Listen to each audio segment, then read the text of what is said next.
Il colore è un elemento davvero potente, con una forte valenza psicologica, lo racconto anche qui, che dà la possibilità di esprimere la propria personalità.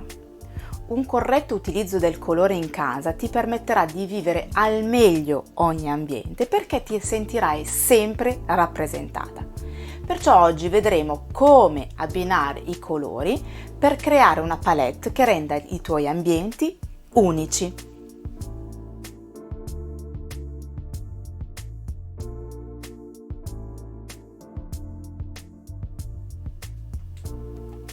Ciao, benvenuta su questo canale. Sono Virginie, interior designer e mi occupo di case che rappresentino al 100% chi deve viverle, dalla consulenza all'intero processo di ristrutturazione. Bene, entriamo nel vivo dell'argomento di oggi, ovvero come abbinare al meglio i colori, e per farlo partiamo dalla teoria del colore, che divide in 3 categorie appunto i colori. I colori primari, rosso, giallo e blu, e sono colori che non si possono ottenere mescolando insieme altri colori. I colori secondari, che sono arancione, verde e viola, e che invece si ottengono mescolando insieme 2 colori primari. Il verde, per esempio, si ottiene mescolando il giallo e il blu. Infine abbiamo i colori terziari, che sono i 6 colori che si ottengono mescolando un colore primario con un colore secondario adiacente. Queste 3 categorie di colori messi insieme formano quella che viene chiamata la ruota del colore. Ed è quella che useremo per capire come abbinare al meglio i colori. Questa ruota nella fattispecie l'ho comprata su internet, ti metto il link in descrizione. È di carta, quindi è un po' delicata e mi pare che al momento ci sia solo in inglese, però è utilissima per vedere i vari abbinamenti che adesso ti illustrerò. Prima però di vedere le varie combinazioni possibili, vorrei anche dare una brevissima spiegazione di alcuni termini che vengono usati quando si parla di colore. Allora, il primo è saturazione ed indica l'intensità e la forza del colore. Potremmo dire che indica il colore nella sua forma più pura. Più un colore è saturo, più sarà vivido e brillante. Meno è saturo, più sarà tenue, smorzato, tendente al grigio. La tonalità è il colore puro. La tinta è il colore a cui è stato aggiunto del bianco e che quindi è stato schiarito. Il tono è un colore a cui è stato aggiunto del grigio. Infine la sfumatura è un colore a cui è stato aggiunto del nero. Nella ruota colore troviamo sia il colore che tono, tinta e sfumatura, anzi tinta, tono e sfumatura. Infine, ed è l'ultima cosa di teoria, i colori vengono ancora suddivisi in colori caldi e colori freddi. I colori caldi vanno dal giallo al viola rosso e sono definiti così perché associati al colore del fuoco e del sole. I colori freddi vanno dal viola al verde giallo e sono così definiti perché associati al mare, al cielo e ai ghiacciai.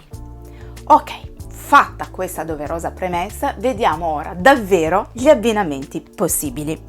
Allora, un abbinamento, il primo, è quello per monocromia, ovvero scegli un unico colore, ma di questo utilizzi le varie tinte, i toni e le sfumature, quindi verde, verde chiaro, verde più scuro. È uno schema che decisamente enfatizza molto quello stesso colore. Per non rischiare però di cadere nel monotono, ti consiglio di giocare con fantasie, tessuti e superfici differenti per aggiungere un pochino di movimento.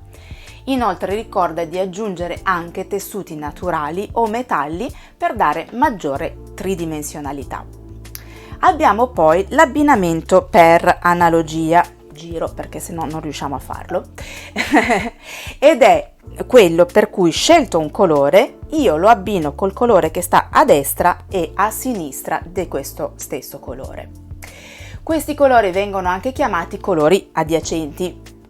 avendo la stessa sottotonalità, daranno un senso di armonia allo schema colore. Esiste poi anche l'analogia estesa, ovvero abbinare al nostro colore i primi due che stanno a destra e a sinistra del nostro appunto colore. Mi ripeto.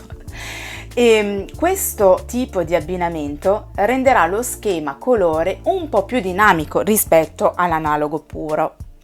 Abbiamo poi l'abbinamento per complementari ed è l'abbinamento che sceglie i due colori che stanno all'opposto nella nostra ruota del colore. È un abbinamento decisamente dinamico, dal forte contrasto, ed è buona norma quindi usarlo a piccole dosi o almeno calmierarlo con dei colori neutri. Oppure abbiamo, e ho girato la ruota di nuovo, l'abbinamento per complementari divergenti, ovvero scelto il nostro colore, anziché prendere il colore diretto, prendiamo quelli che stanno alla destra e alla sinistra del complementare diretto.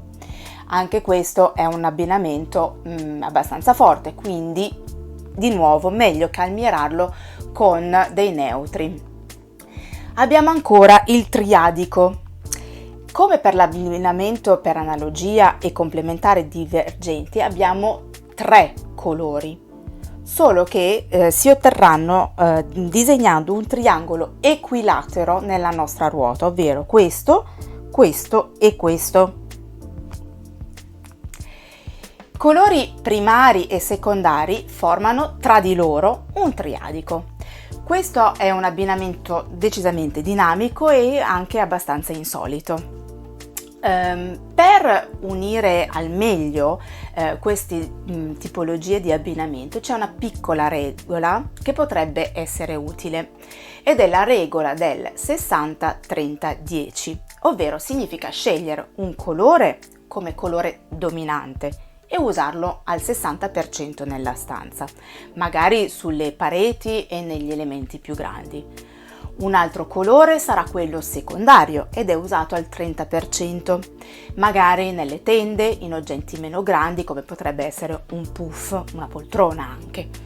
Infine l'ultimo colore è il colore che verrà usato come colore accento su un 10% della stanza, magari nei cuscini, negli oggetti, nei quadri. L'ultimo abbinamento è quello tetradico. È un abbinamento a 4 colori e si ottiene disegnando un rettangolo, per esempio questo, o un quadrato nella nostra ruota colori. Non è assolutamente un abbinamento facile, potrebbe dare dei risultati gradevoli, come questi in esempio, ma il rischio di un risultato chiassoso e sgradevole è davvero dietro l'angolo, quindi mi raccomando, attenzione. Prima di concludere, permettimi ancora di segnalarti alcuni suggerimenti.